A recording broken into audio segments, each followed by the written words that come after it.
Nice job, but let's get out of here in case your wish wears off. The twins hurried back through the forest until they returned to the path. They continued heading south, this time keeping to a faster pace. They had had their first dangerous encounter in the fairy tale world, and they weren't in any hurry for the next. Alex and Connor had been hurrying along the path for a while when Connor said, "Alex, I've got to sit down. I feel like my legs are going to fall off." "Connor, we have to keep moving. It's already afternoon, and Froggy said we need to cross into the Corner Kingdom before nightfall," Alex warned. "Easy for him to say. He has frog legs," Connor said through heavy breathing. "Just for a couple of minutes, and then we'll keep going. I promise." "All right, but let's find some place safe," Alex said. They continued walking a little farther and found a pleasant opening between some trees. Connor found a fallen tree to sit on and catch his breath. Alex looked around the trees of the forest, noticing that they were all different shapes and sizes and shades of green. She was still bewildered by everything that had happened. "It's amazing, isn't it?" Alex said. "All of this has been at our fingertips the whole time, and we never knew." She took a seat next to her brother, grinning from ear to ear. "What do you think Dad and Grandma would make of all this?" Alex asked him. "What do you think they would say if they knew all of it was actually real?" "From the way they always talked about fairy tales, you'd think they did," Connor said, and couldn't help but smile at the thought. "I have 1,000 reasons why I wish Dad was still alive," Alex said, "but now I wish it more than ever, just so we could bring him back and show all of this to him and Grandma. We have to get back first," Connor reminded her. "And while we're on the subject, I think we should take a look at that journal. The sooner we read it, the sooner we can get back home." "I know," she told him, "but we should at least see a castle or a palace first. Dad and Grandma would have wanted us to." Connor grunted. "Alex, we just barely escaped being lunch for a witch. We can't waste any more time." The sounds of a few twigs snapping came from across the clearing as something approached. Alex and Connor ducked down behind the fallen tree, hidden from the view. A cream-colored horse slowly traveled into the clearing. It picked up its hooves in a peculiar manner, as if it had been trained to tiptoe. A woman was riding the horse, and she looked cautiously around the clearing as they entered it. She was young and beautiful. Her eyes were big and blue, and her hair was half up and flowed into long golden curls. She wore a long maroon knit coat with black leggings and very tall boots. The woman and her horse moved covertly into the center of the clearing.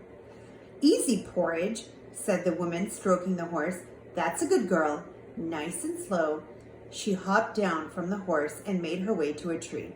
Alex could see that some sort of paper was pinned to it, and after taking a closer look, saw it was the wanted poster for Goldilocks that she had seen the day before. The woman shook her head after reading it. She ripped it off the tree and crumpled it up. "Who is that? What is she doing?" Connor whispered to his sister. "Do I look psychic to you?" Alex whispered back at him. Suddenly, the woman's head jerked in their direction. Whoever she was, she had a remarkable sense of hearing. She drew a large sword from inside her coat and raised it high in the air. Her gaze was stern and determined. She was obviously someone to be reckoned with. She stepped closer to where Alex and Connor were hiding. A piercing wolf howl boomed through the forest. It was so loud that Alex and Connor covered their ears. The woman spun around and pointed her sword in the opposite direction of the twins. "Porridge, get ready. We're about to have company," she said. "Who?" Alex and Connor mouthed to each other. Creeping through the trees toward them were half a dozen wolves. However, these wolves were unlike any the twins had ever seen before. They were 4 times the size of a normal wolf of their world. Their fur was jet black and matted. Their eyes were red, and their snouts were wide. These wolves were ready to kill at any minute. Without a doubt, the twins had come face to face with the big bad wolf pack. Alex and Connor held on to each other, shaking with fear. The woman in the maroon coat never showed a hint of panic. She pointed her sword at the largest of the wolves, standing in the middle of the pack. The wolves growled and gritted their teeth toward her. "Hello, Maloom Claw," the woman said. "Hello, Goldilocks," Maloom Claw growled. The twins were both in silent hysterics. "Goldilocks. That's Goldilocks," Alex mouthed to Connor. "The wolf talks. It talks," he mouthed back to her. "I'm surprised you're not chained down in some Red Riding Hood Kingdom jail cell yet," Maloom Claw said to Goldilocks. "I'm surprised you haven't been turned into a rug for a child's nursery yet," Goldilocks said. "What brings you to this part of the forest? There isn't an innocent village for your pack to torment for miles." Goldilocks never lowered her sword. The other wolves in Maloom Claw's pack slowly surrounded her. "And porridge. My pack is hungry. We've stopped for an afternoon snack," the wolf said. "Have you really come to eat me?" Goldilocks said. "I thought you'd have learned your lesson by now. I bite back." She gripped her sword even tighter. Maloom Claw laughed. "The wolf can laugh. It can laugh," Connor mouthed to Alex. "You are far too small a portion," Maloom Claw told her with an evil wolfish grin. "Your horse, however, has plenty to go around." Alex and Connor had never seen a horse look as frightened as Porridge did. Had she not been so light-colored, they would have sworn she had gone pale.